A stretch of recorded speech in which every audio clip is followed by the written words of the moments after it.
आप सभी को पंडित ज्योतिषाचार्य भूपेश जोशी का राधे राधे। आज हम फिर एक नए विषय के साथ में आपके सामने उपस्थित हुए हैं। आग्नेय कोण, इसके पूरे वास्तु के बारे में आज हम समझेंगे। इससे पहले हमने लेसन नंबर 1 में नैऋत्य कोण के बारे में पूरी जानकारी प्राप्त करी थी। नैऋत्य कोण के बारे में यह समझा कि नैऋत्य कोण का भाग किस प्रकार से हमें ऊपर रखना है, उसको ऊंचा रखना है, उसका बहाव का क्षेत्र कहां पर होगा। साथ ही हमने नैऋत्य कोण के बारे में यह भी समझा कि नैऋत्य कोण के वास्तु में अगर कोई दोष आ रहा है तो उसे किस प्रकार से हम दूर कर सकते हैं। हमने पहले वीडियो में यह भी जानने का प्रयास किया कि आपकी जो राशियां हैं उस राशि के अनुसार आप किस तत्व के अनुसार आपका तत्व बनता है, उस तत्व प्रधान जहां पर आप हो उसका क्या इफेक्ट, आपका क्या परिणाम उसका आपको प्राप्त होता है, और जो हमारी जो कोण बने हुए हैं वो कौन से तत्व के हैं और उस तत्व का किस प्रकार से प्रभाव पड़ता है। आज हम इस वीडियो में यह जानने का प्रयास करेंगे कि यदि हमारे आग्नेय कोण में यदि कोई दिक्कत आ रही है, प्रॉब्लम आ रही है, समस्या आ रही है, तो उसे किस प्रकार बिना तोड़ फोड़ के हम आसानी से सरल उपाय के माध्यम से दूर कर सकते हैं। तो आइए इसको बहुत जल्दी और बहुत आसान तरीके से समझने का प्रयास करते हैं। यदि आप चैनल पर नए हो तो चैनल को सब्सक्राइब कर दें, लाइक और शेयर करना ना भूलें। आइए, जैसा कि आपको पहले वीडियो में बता दिया गया लेसन 1 में कि हमारी जो दिशाएं हैं वो कौन कौन सी होती है। इसको हम ईस्ट कहते हैं, ये वेस्ट, ये नॉर्थ और ये साउथ दिशाएं हैं हमारी। नॉर्थ हमेशा प्लॉट का जो भी भाग होगा उसकी इस प्रकार का इंडिकेट होगा उसका, तो आप समझ जाइएगा कि वो नॉर्थ है। आप नॉर्थ पहचानने के लिए कंपास का भी प्रयोग कर सकते हैं। मोबाइल पर कंपास है, उसके माध्यम से आप आपके प्लॉट के मध्य में भाग में चले जाएं या मकान के मध्य भाग में चले जाएं और देख लें कि नॉर्थ कहाँ आ रहा है। उसी हिसाब से फिर आपका जो है आपको दिशाओं का ज्ञान हो पाएगा। पूर्व,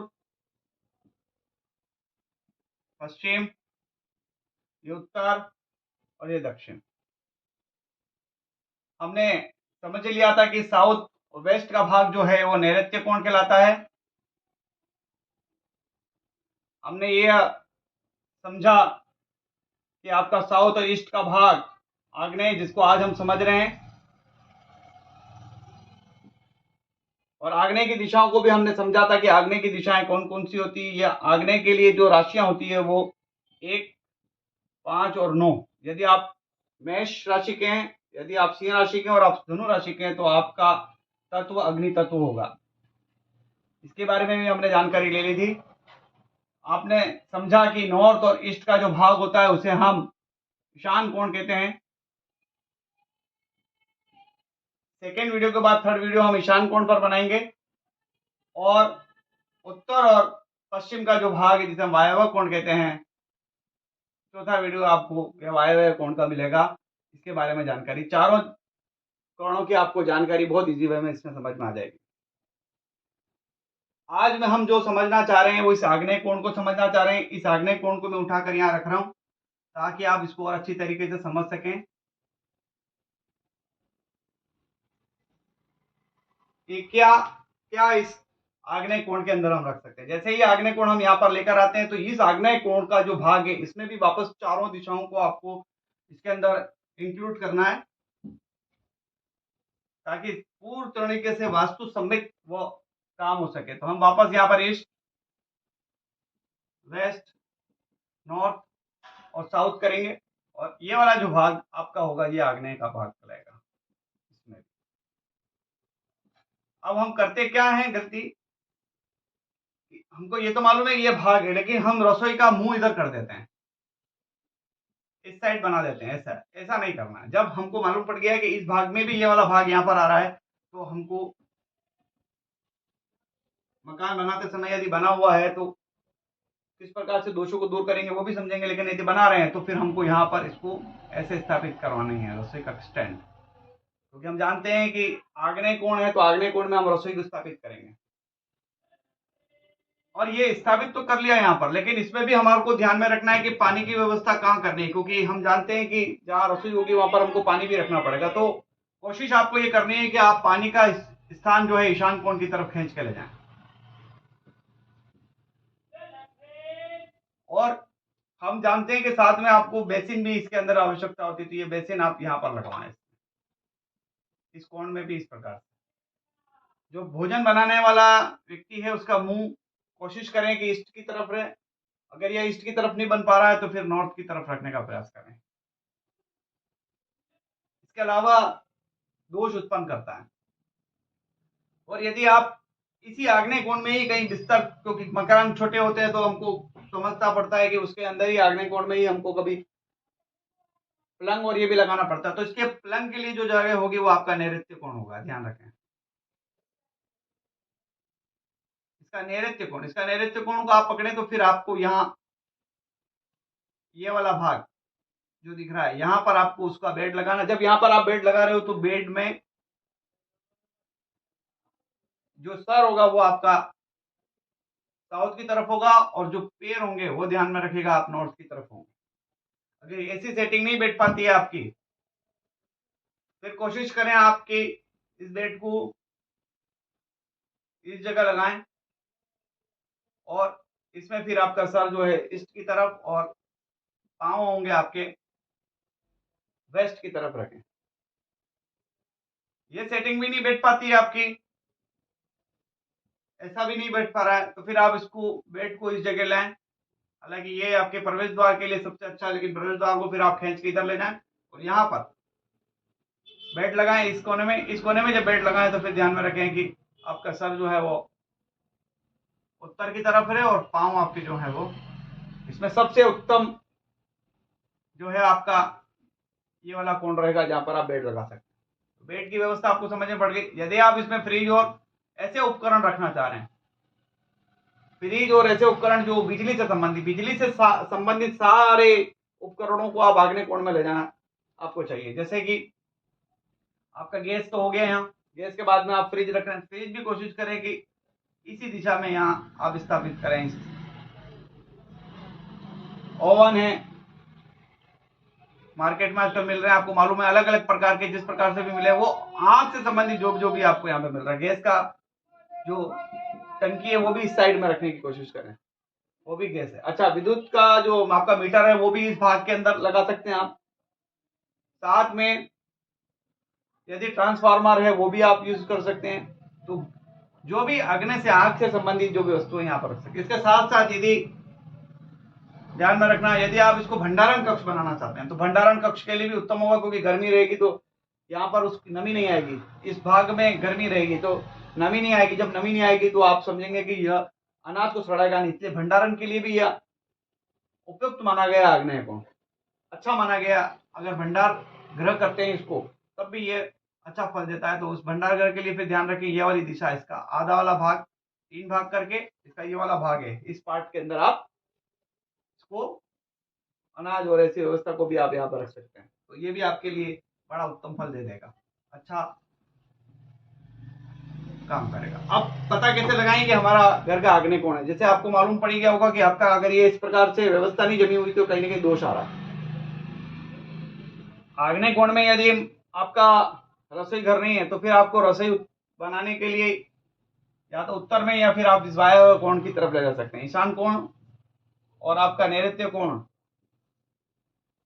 इस रसोई के लिए उपयुक्त तो नहीं माना गया है। इसके अलावा कहीं बना सकते हैं तो गलत तो होगा, लेकिन फिर भी उसमें इतना ज्यादा दोष नहीं लगेगा जितना कि नैऋत्य कोण और ईशान कोण में, क्योंकि ईशान कोण जल तत्व को की प्रधानता की बात करता है। तो जल के साथ में आग, इसलिए अग्नि के साथ जब आग हो जाएगी तो बड़ा परेशानी वाला काम हो जाता है। इसलिए अग्नि को जल से थोड़ा दूर रखना चाहिए। इसीलिए जब यहाँ पर अपन इसको गैस को लगा रहे हैं तो पानी को इसको नॉर्थ की तरफ ले जाना है।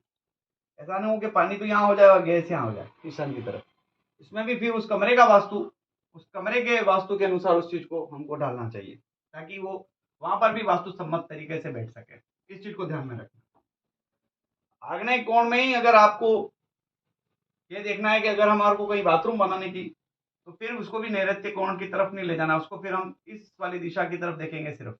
बीच में, साउथ में। इसको नैऋत्य कोण में नहीं ले जाए, यहाँ बनाया जाए, या फिर इस जगह बनाया जाए। इसी कोण में, आग्नेय कोण में अगर बनाने की आवश्यकता पड़ रही तो इस जगह बनाएंगे आप, या फिर इस जगह बनाएंगे वायव्य कोण में, या फिर आप इसको वेस्ट की तरफ खींच सकते हैं। इस जगह बाथरूम ना बनाए, इस जगह भी बाथरूम नहीं बनाना, इस जगह भी नहीं बनाना। ये 3 जगह आपके लिए बाथरूम बनाने के लिए, शौचालय बनाने के लिए उपयुक्त रहेगी। अगर किसी आग्नेय कोण के अंदर ही बनाने की आवश्यकता महसूस हो रही है तो, नहीं बनाए तो बहुत अच्छी बात है। बनाना है तो आपको इस पूरे प्लॉट के अंदर, इस साउथ का इस पार्ट में, मकान के अंदर कमरे के अंदर बना रहा है तो इस पार्ट में ये पूरी जगह उपयुक्त है, इसमें बना सकते हैं। अगर इस मकान कमरे को बना रहे हैं तो फिर इसका पार्ट यहाँ पर ले जाए, ये आपके लिए उपयुक्त है। कोई वायव्य कोण से वायु उससे बाहर निकल जाएगी। सेफ्टी टैंक के लिए आपको इस दिशा का प्रयोग करना है, पश्चिम दिशा का। पश्चिम दिशा का ये वाला भाग सेफ्टी टैंक के लिए बहुत उपयुक्त है। सेफ्टी टैंक कभी यहाँ नहीं बनाए, ध्यान रखें। यहाँ बनाएंगे, इसको नीचा करेंगे तो आपको इस कोण को नीचा जैसे ही करेंगे, इसमें अंडरग्राउंड वाटर रख सकते हैं, पानी बना सकते हैं, लेकिन शुद्ध होना चाहिए। गंदा पानी हमेशा, ध्यान रखें, वायव्य कोण और पश्चिम दिशा की तरफ जाना चाहिए। गंदा पानी हमेशा वायव्य कोण की तरफ से निकालने की कोशिश करें। अच्छा पानी ईशान कोण की तरफ से निकालना। जो छत का पानी निकल रहा है वो सब ईशान कोण की तरफ, क्योंकि हमने समझ में पहले आ गया है, हमने समझ लिया था कि ये भाग सबसे ऊंचा होगा, फिर ये वाला भाग होगा, फिर सबसे नीचा भाग ये वाला भाग। ये भाग हमेशा आपको नीचा रखना है, इस चीज को हमने समझ लिया है। तो ये वाला भाग इस जगह, तो यहाँ शुद्ध पानी इस तरफ बहेगा, और जो आपका घर का सेफ्टी टैंक का जो पानी होगा वो इस तरफ वायव्य कोण की तरफ से निकालने का प्रयास करें, ये उपयुक्त है। या फिर अगर नहीं जम पा रहा है तो उत्तर की तरफ निकालें, लेकिन भूलकर भी उसको नैऋत्य कोण की तरफ या आग्नेय कोण की तरफ ले जाने का प्रयास नहीं करें, गलत होगा वास्तु का पानी निकालना। तो इस चीज को यहाँ पर अपन समझ गए। अब क्या क्या लक्षण दिखाई देते हैं यदि आग्नेय कोण के अंदर प्रॉब्लम आ रही है? आग्नेय कोण में यदि आपको दिक्कत आ रही है तो आप देखेंगे कि जो आपके घर की महिला सदस्य है, जो भी महिला सदस्य है वो अक्सर बीमार रहेगी, आपका खर्च बीमारी में रहेगा। महिलाएं सदस्य जो है वो ज्यादा बीमार रहेगी, धन का आपको संचय नहीं हो पाएगा, वाद विवाद बनता है घर के अंदर, संपत्ति का संचय नहीं हो पाता है, धन तो आता है लेकिन वापस चला जाता है। इस प्रकार के कार्य हो रहे हैं। साथ में दोषा प्रत्यारोपण हो रहा है, तब भी हम देखते हैं कि इस प्रकार के आग्नेय कोण के अंदर दोष दिखाई देते हैं। आग्नेय कोण में अगर दोष दिखाएंगे तो ये सारे लक्षण आपको नजर आएंगे। ऐसे परिवार में इस प्रकार का कलह उत्पन्न हो जाता है। इन सब से बचने के लिए बहुत आसान तरीका है, इसके लिए बहुत ही इजी वे में, बिना तोड़ फोड़ के आप इसको दूर कर सकते हैं। कैसे करें इसके लिए समझ लें, बहुत आसान तरीके से, सरल तरीके से समझाने का प्रयास करो बिना तोड़ फोड़ के, क्योंकि मकान तो बन गया है। अब मकान बनने के बाद में आप कोई तोड़फोड़ तो कर नहीं सकता। आपने यहाँ पर बना दी रसोई, अब उसको क्या करना है, इस भाग को की तरफ चले जाएं, इस भाग की तरफ चले जाएं। पहला काम तो करना क्या है, इस वाले भाग के अंदर जहां लाइट, तो आपने कनेक्शन तो दे ही रखा होगा, लाइट का कनेक्शन के अंदर लाल कलर का बल्ब, ये तो काम कर ही सकते हैं, लाल कलर का बल्ब लगा दें और उसे दिन और रात दोनों समय, दिन में भी जलाना है और रात में भी जलाना, दिन और रात में इसको जला के रखें। जलाने का तात्पर्य पूरे दिन नहीं है, दिन में जलाते हैं सुबह और उसके बाद में उसको थोड़ी देर बाद बंद करते हैं, उसके बाद शाम को चलाएं। आप देखेंगे कि आपके घर के आग्नेय कोण का जो वास्तु है वो वापस सुधरने लग जाएगा। ये जो समस्याएं आ रही है वो थोड़ी थोड़ी सी आपको कम नजर होने लगेगी। साथ ही एक काम और करें, इस वाले कमरे का जो भी आपका यहाँ पर आग्नेय कोण आ रहा है, बाहर का आपने इसको खोल रखा है, आपने इसको एंट्री दरवाजा दे रखा है, तो फिर आप यहाँ लाल कलर करवा दें। लाल कलर कराने पर ये ध्यान रखिएगा, लाल कलर कराने पर आप देखेंगे कि इस भाग का जब लाल कलर हो जाएगा तो भी आपको वास्तु से संबंधित परेशानी जो है वो दूर हो जाएगी। साथ में यदि आपका भवन नवीन बना रहे हैं, अभी आज की तारीख में बना ही रहे हैं, अभी काम चल रहा है, तो आप ऐसा करें, इस भवन के मध्य भाग में जाएं और उस मध्य भाग को खोद कर यहाँ पर भौम यंत्र अर्थात मंगल का यंत्र दबा दे जमीन में, तो भी इस भाग का वास्तु जो है वो बहुत इजी है। आपके घर में चोरी नहीं होगी अगर आपने इस मंगल यंत्र भूम को, उस घर के अंदर कभी चोरी नहीं होगी। चोरी बार बार आपके घर में हो रही है, तो ये भूम यंत्र सबसे उत्तम तरीका माना गया वास्तु के अनुसार। भूम यंत्र आप आग्नेय कोण के अंदर बीच में खड्डा करके, मकान क्योंकि बन चुका है, अब तो आप उसको तोड़ने से रहे, तो उसका उपाय ये है कि भूम यंत्र को स्थापित कर दें, कहीं ऐसी जगह पर लगा दें, टांगवा दें, क्योंकि आप जमीन में तो नहीं गाड़ सकते। अगर मकान बन रहा है तो जमीन में गाड़ देना चाहिए भूम यंत्र, ताकि चोरी की समस्या इस पूरे मकान में नहीं रहेगी अगर भूम यंत्र यहाँ लगा रखा। तो बहुत ईजी आसान तरीके से आप इन चीज़ों को कर सकते हैं और इसमें कोई तोड़ फोड़ है ही नहीं। सिर्फ ये है कि मकान बनाते समय स्थापित करना है इसको, इसलिए जब बनेगा तब तो आप उसको डाल ही सकते हैं। लेकिन यदि आप मकान बन चुका है तो उसको भूमि यंत्र स्थापित करें, लाल कलर का कलर करवाएं और बल्ब लगाना है। इतना आसान तरीका है। अगर आप इसे प्रयोग करेंगे तो निश्चित तौर पर आपकी जो आग्नेय कोण की जो समस्या है वो निश्चित तौर पर दूर हो जाएगी। तो यदि आपको ये वीडियो अच्छा लगा है तो आपको शेयर और सब्सक्राइब करना ना भूलें, लाइक भी करें और कमेंट भी आप इसके अंदर करें। ऐसे ही वीडियो आपके लिए और मेरे द्वारा बताए जाएंगे। अभी हम लेसन नंबर 2 के अंदर हमने इसको पढ़ा है, अब हम लेसन नंबर 3 के अंदर निशान कोण और फिर लेसन नंबर 4 के अंदर वायव्य कोण के बारे में जानकारी करेंगे। तो चैनल को सब्सक्राइब करना ना भूलें और बेल आइकॉन को हमको दबाना है। आप सबको पंडित ज्योतिषाचार्य भूपेश जोशी का एक बार पुनः राधे राधे। फिर ऐसे ही अच्छे एक वीडियो के साथ में आपके सामने उपस्थित होंगे। जब तक के लिए जय श्री।